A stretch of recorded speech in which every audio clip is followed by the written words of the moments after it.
বাবার ছেঁড়া জুতোর দাম কি তুমি দিতে পারবে? এই প্রশ্নটা আসলে টাকার নয়, এটা বিবেকের, কৃতজ্ঞতা আর ভালোবাসার। এই প্রশ্ন শুনলে বুকের ভেতর কোথাও একটা চাপা ব্যথা জেগে ওঠে, কারণ আমরা জানি এর উত্তর কোনো দোকানে পাওয়া যায় না, কোনো ব্যাংক ব্যালেন্সে মাপা যায় না।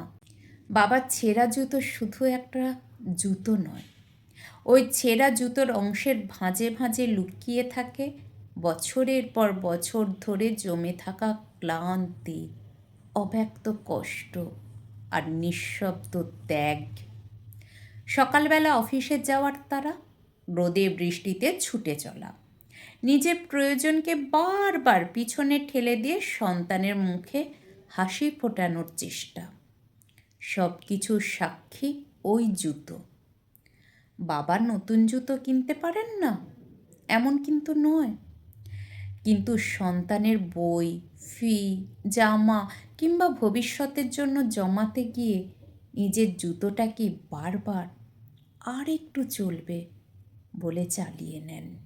আমরা বড় হতে হতে অনেক কিছুই বাবার কাছে চাইতে শিখি, ভালো ফোন, দামি পোশাক, আধুনিক জীবন, কিন্তু খুব কম সময় খেয়াল করি বাবার পায়ের নিচে কি আছে।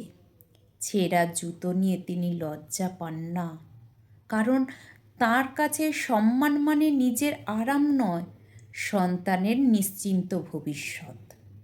বাস্তবতা হলো আমাদের অনেক স্বপ্ন বাবার না কেনা জুতো, না বদলানো জামা আর চেপে রাখা ইচ্ছার ওপর দাঁড়িয়ে থাকে।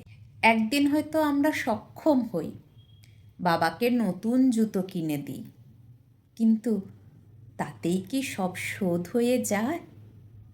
না, কারণ ছেঁড়া জুতোর আসল দাম ছিল তার সময়, তার শক্তি, তার না বলা দুশ্চিন্তা। সেই দাম কোনো কার্ডে কাটে না, কোনো কাগজে লেখা যায় না, শুধু ভালোবাসা, সম্মান আর যত্ন দিয়েই তার সামান্য অংশ শোধ করা যায়। তাই প্রশ্নটা যখন আসে, বাবার ছেঁড়া জুতোর দাম কি তুমি দিতে পারবে, তখন উত্তর হওয়া উচিত একটাই, টাকা দিয়ে নয়, কিন্তু দায়িত্ব নিয়ে, কৃতজ্ঞতা নিয়ে, বাবাকে সময় দিয়ে, তার পাশে দাঁড়িয়ে।